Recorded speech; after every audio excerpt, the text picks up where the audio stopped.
Ассалаумағалейкум достар, қайырлы күн. Бүгін бізде Toyota Camry 50-лік көлікте бізде дәл осындай кілтпен келген болады. Сосын пульті бар, кілт оқытуға тура келді. Дәл осындай жап-жаңа кілт оқытып бердік.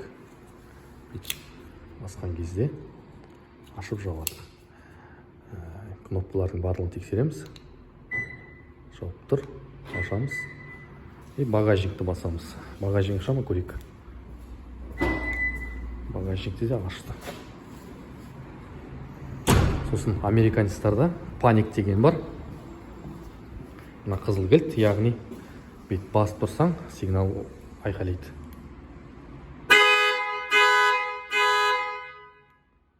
Кейін қыздырып көреміз.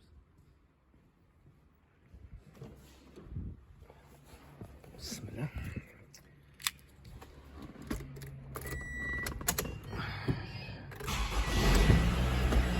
Көлік қызды.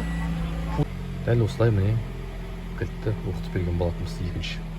Енді клиент арқайын екінші кілтпен, пультпен басып қыздырып жүре алады.